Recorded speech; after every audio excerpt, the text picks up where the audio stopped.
Good morning po mga kamami. Ngayong umaga po, let us make juice po. Gawat po tayo ng mga juice na mula sa mga dahon-dahon na na-harvest ko po sa aking mini garden. So muna po, make sure na nahugasang mabuti lahat ng gulay. And then maglagay po tayo ng 2 cups of water. And then, ayan na, ilagay na natin yung dahon ng kamote, pampaganda ng blood. RBC daw po yan. And then, ilagay po natin yung parsley, pampaganda ng ihi, and then yung basil na nakuha ko din sa garden ko, pampaganda ng digestion, and of course, ang ating immune booster, ang pambansang malunggay.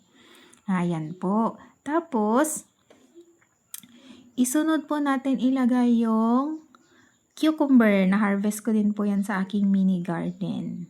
So, medyo madami siya ngayon. Medyo mahaba yung na-harvest ko, kaya medyo madami yung cucumber ngayon. Next po, maganda po yung cucumber kasi ano siya, diuretic din po siya. And then, ayan po, next ang ating carrot. Carrot for the eyes. And then, ang ating apple. Isunod po natin yung apple. Ang apple, sabi nga nila, an apple a day keeps the doctor away. Tapos po, pampalasa, pampatamis, ang ating grapes. Yan. Yummy, yummy. Masarap na po siya. Pag yan na blend, masarap po. Napakasarap. Tapos, dagdagan po natin ng sayote. Yung batang sayote po ang inyong piliin. Wag po yung matigas para masarap siya at madali siyang ma-blender. Tapos, dagdag din po tayo ng upo. Maganda po yung upo. Hindi po siya dapat yung old na upo ha, yung bata lang, yung ubing nga upo, and then i-blender na po siya. Tapos, antay lang po tayo until very very soft na po siya at sobrang parang ano na siya talaga, super liquid.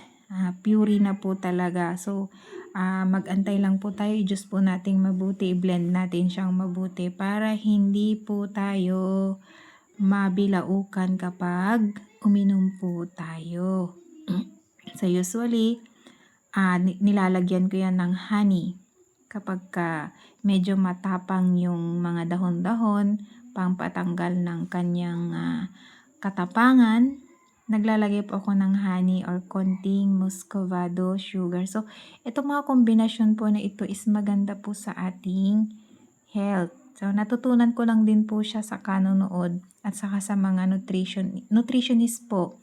Meron akong nakilala na napakabait na nutritionist. Libre ang kanyang coaching, si Ate Sheila. So, tinuruan niya po kami how to boost the immune system through these raw juices. Take po siya 30 minutes before meals. Ayan, tapos na siya. So, tignan nyo, very ano na siya, very liquid na siya.